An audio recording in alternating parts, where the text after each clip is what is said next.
Merci M. Baro, c'est Mamoudou Diouf, sous-préfet de l'arrondissement de Fongolémi.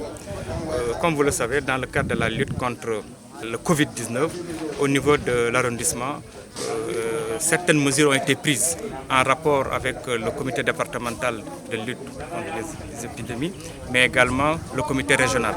Et comme vous le savez, Fongolémi est un arrondissement frontalier à la République sœur de Guinée, ce qui fait que avec la porosité des frontières, des fois nous avons des difficultés pour contrôler les flux d'entrée dans l'arrondissement et je dirais même dans le département. C'est pourquoi, en rapport avec la police des frontières, mais également en rapport avec la gendarmerie, des patrouilles sont en train d'être menées tous les jours, mais ce n'est pas suffisant. C'est pourquoi vous-même vous avez participé à la visite. Le gouverneur, accompagné du comité régional, était sur place pour visiter tous les axes par où passent des populations venant de la République sœur. Et sur ce, les moyens ont été augmentés. Un renfort de policiers a été fait au niveau de la police des frontières. Ils ont reçu un renfort, mais également un poste avancé sera créé au niveau de Kounsi, qui est le principal passage non officiel. Parce que comme vous le savez, le seul principal passage officiel, c'est le poste de Fongolémi. Mais malheureusement, ils contournent ce poste pour aller passer par des passages non officiels. Et notamment le poste de Kounsi. C'est ce qui a fait que les autorités nous ont accompagnés à ouvrir un poste avancé à ce niveau pour un peu contrôler ce flux. Autre chose aussi par rapport aux mesures prises, je crois que nous avons mis l'accent sur la sensibilisation en rapport avec les collectivités territoriales, à la tête les maires des communes. Des masques ont été distribués, des kits de lavage de mains également ont été distribués aux mosquées, aux lieux publics, pour permettre aux populations ne serait-ce de respecter certaines mesures allant dans le sens d'asseoir une certaine propreté. Mais également des masques.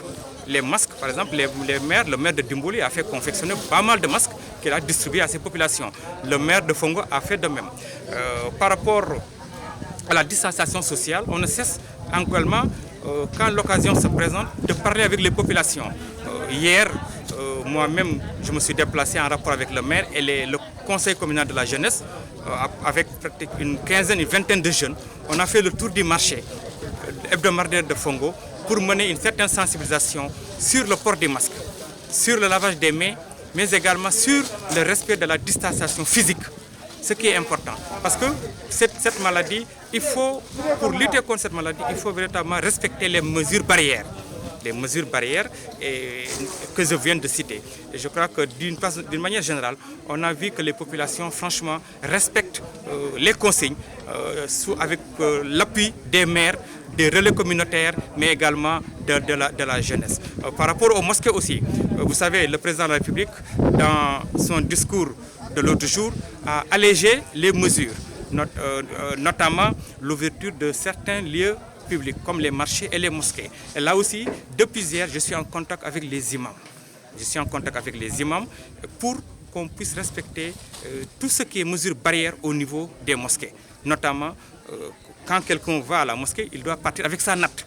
Il doit avoir un masque, mais également il doit se laver entre les mains avant d'entrer dans la mosquée. Et je crois qu'ils sont suffisamment sensibilisés et vraiment pour nous accompagner dans ce combat qui n'est plus un combat qui se mène au niveau du sommet, mais c'est un combat communautaire. On a compris que c'est un combat communautaire, donc il faut impliquer le maximum possible la communauté.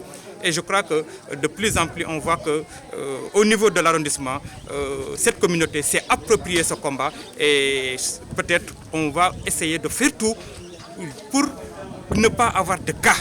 Franchement, Dieu merci, jusqu'ici la région n'a pas de cas, on touche du bois, on va continuer la lutte pour que véritablement ça continue, ça soit pérennisé, parce que véritablement c'est une lutte on ne doit pas lâcher les bras.